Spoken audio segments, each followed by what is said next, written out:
அனைவருக்கும் வணக்கம். நான் லக்ஷிகா பேசுகிறேன். கொளத்தூரில் இருக்கிறேன்.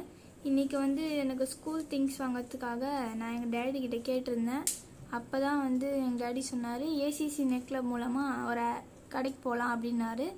நானும் சரி போகலான்னு சொன்னேன். அது அம்பத்தூரில் இருக்கிற ஸ்ரீ மேமை ஸ்டேஷ்னரிக்கு தான் வந்தோம். அங்கே லாங் சைஸ் நோட்ஸு, எனக்கு தேவையான புக்ஸு, பென்னு, பென்சிலு, டேப்பு அதெல்லாம் வாங்கினேன். அப்புறம் file, pencil, pen, Pelikan, brown sheet, label, chart, sketch, crayons, colours எல்லாம் வாங்கினோம். அந்த அங்கிள் நல்லா தான் பேசுனாங்க. எங்களுக்கு கிஃப்டெல்லாம் கொடுத்தாங்க. எல்லா புக்ஸு பேப்பர்ஸ்லாம் நல்லா குவாலிட்டியாக கொடுக்குறாங்க. நல்ல குவாலிட்டியான புக்ஸ் எல்லாம் கொடுக்குறாங்க. ரேட்டெல்லாம் நார்மலாக இருக்குது. இந்த கடை ஹோல்சேல்லையும் வாங்கலாம், ரீட்டெயிலையும் வாங்கலாம். ஸ்கூலுக்கு தேவையான எல்லா திங்ஸுமே இங்கே இருக்குது. நீங்கள் வாங்கலாம்.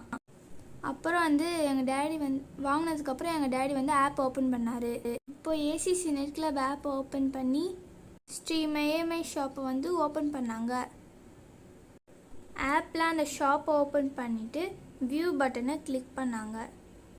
வியூ பட்டனை கிளிக் பண்ணி உள்ளே போய் பார்த்து பே பில்லை கிளிக் பண்ணாங்க. இப்போது அந்த ஷாப்போட மொத்த டீட்டெயில்ஸும் ஆப்பில் காமிக்கும். இப்போது பேக்கு QR கோடை ஸ்கேன் பண்ணாங்க.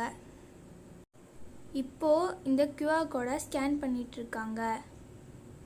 QR கோடை ஸ்கேன் பண்ணி முடித்த உடனே இந்த மாதிரி பேஜ் வந்துடுது. இப்போ நாங்கள் செஞ்ச பர்ச்சேஸில் சொன்ன பில்லு போட்டு பே நவ் கொடுத்தாங்க. பே நவ் கொடுத்த பிறகு இந்த மாதிரி ஒரு பேஜ் வந்தது. பேமெண்ட் சக்ஸஸ்ஃபுல் அப்படின்னு ஒரு பேஜ் வந்தது. இந்த ஆப்பு மூலமாக நாங்கள் பேமெண்ட் பண்ணதுனால எங்களுக்கு இந்தமாரி கேஷ் பாயிண்ட்ஸ் கிடச்சிது. 178 கேஷ் பாயிண்ட்ஸ் எங்களுக்கு கிடச்சிது. கேஷ் பாயிண்ட்டும் காமிக்கும், டேட்டு, டைம் எல்லாமே காமிக்கும். அப்புறம் மை ஆர்டரில் போய் செக் பண்ணி பார்த்தாங்க. திரும்பியும் பேக் கேஷ் பாயிண்ட்ஸில் போய் செக் பண்ணி பார்த்தாங்க. கேஷ் பாயிண்ட்டும் ஆட் ஆகிடுச்சு. இதே போல் நீங்களும் ஏசிசி நெட் கிளப் மூலம் பர்ச்சேஸ் பண்ணுங்கள். தேங்க்யூ. உங்கள் வீட்டில் இருக்கிற கிட்ஸுகளுக்கு பர்ச்சேஸ் பண்ணி தாங்க.